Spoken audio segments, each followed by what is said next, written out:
Okay, part 10. Who the fuck did I marry? Okay, had to sneeze. All right, so at this point, I had test driven all these cars. Kias, hell, he even had me test drive a Nissan Murano, but the main two were BMW and an Audi. He had told my grandfather he was getting me a car. He had told my aunt he was getting me a car. That he was going to, he was like, she's going to be my wife. I want her to be in something secure. So my family was really like, wow, wow, who knew that he had this kind of money? And so I hated the fact that he did that, because anytime he got around my family, here's another red flag to put in the United Nations of red flags. He would always talk about money, and he would always brag. I never realized it in real time. I didn't realize it until I was out of the situation. He always bragged about the fact that he could fight, the fact that he had money, and the fact that he played football. Those are the three things he always bragged about. Back to the cars. So I told him, I was like, pick one between the BMW and the Audi, because you said you buying it. So pick one. So this man chose the Audi. So he takes me to the dealership. I wanted a white Q8. He does give me the printout of how much it's going to cost, tax, tag, and title, to get this Q8. Gentleman who's helping us gives him the printout. He's saying he's going to pay this money for the car out of the savings account that's offshore. That's the story. That's what he's saying.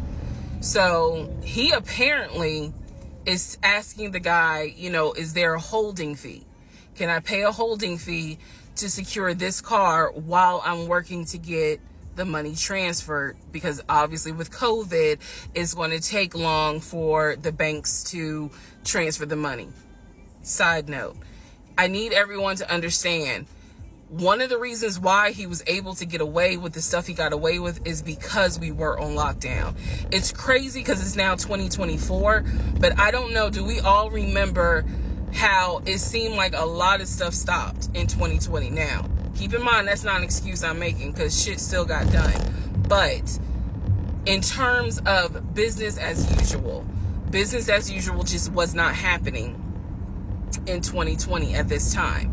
So when he's saying, it's going to take a while for the bank to transfer the money, the gentleman who was working at Audi he didn't make a face. He didn't blink. He was like, I know it's going to take a while because of COVID.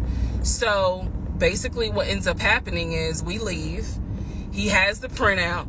He calls the bank, or he calls his financial advisor, who does have a name. The financial advisor's name is Eric.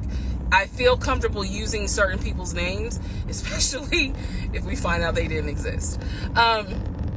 So he calls Eric. He tells Eric in front of me,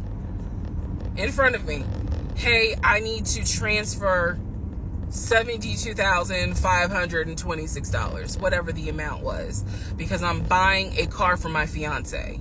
This is the bank account information. Do you need me to give it to you over the phone, or do you need me to email it to you? Pause. I can't hear what the person's saying, but that's what he would do. Do you need me to give it to you over the phone, or can I email it to you? Okay. All right, give me a few minutes and I'll go ahead and email it to you. All right, let me know. I'll call you back to find out if you received it. Okay, hang up.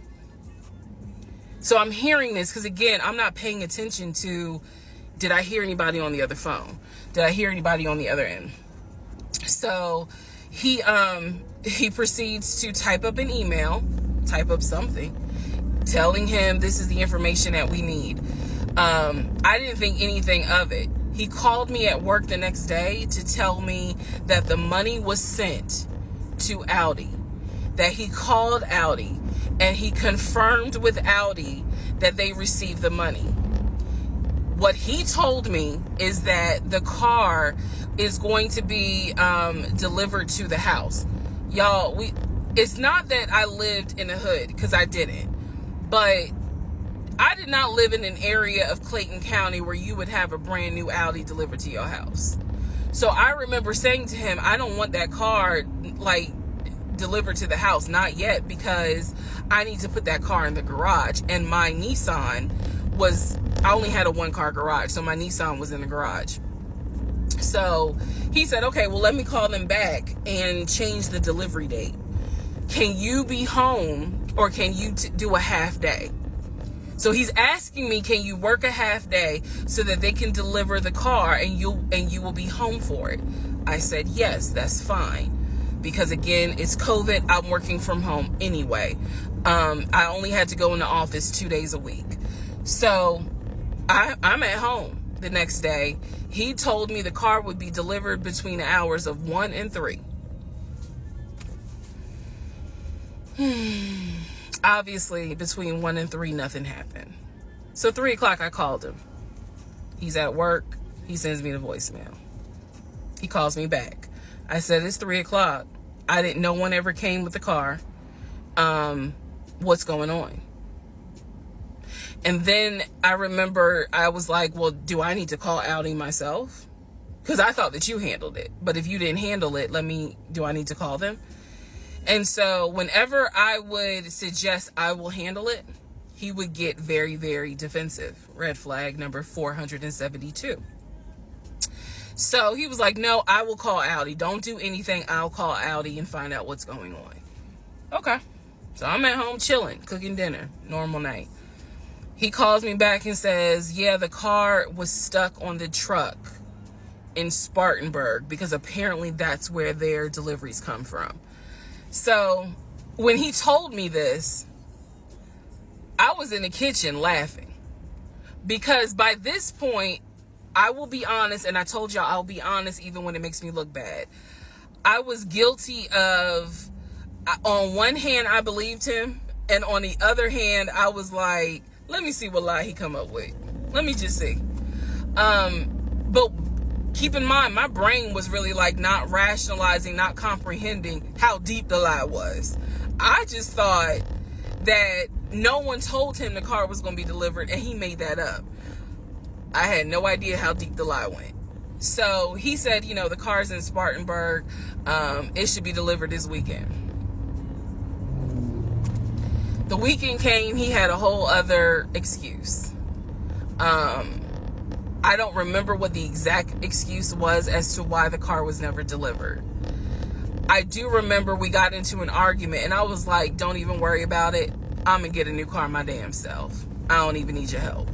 Which is probably one of the worst things you can tell a narcissist, because they love to be the hero. It's all about them. But I was like, don't even worry about it. I'll get, when I have the money to get a car myself, I'll do it. I don't want to hear anything else about a new car. I don't want to hear shit else about a car. Because at this point, I was spending way too much time trying to figure out, are we getting a car? Are we getting a house? Like, what the fuck is going on? Always there was an excuse. So when I told him I don't want to hear anything else about a car, and I am not going to a dealership to test drive another car, that ended that whole discussion right there. So this is where I'm going to interject what I believe was happening. I believe that my ex-husband is the type of person, he gets off, nut. He gets off on you being excited about something that he knows you will never get. So I believe that he enjoyed going to car dealerships. He enjoyed watching me test drive a car and get excited about it, knowing I was not going to get it. It is the level of cruelty. And again, I'm telling y'all stuff that I found out way later on. It is the level of cruelty that I still cannot comprehend. So the whole issue about the BMW and the Audi, I think he just enjoyed seeing me get excited and then pull it away. Part 11 coming up.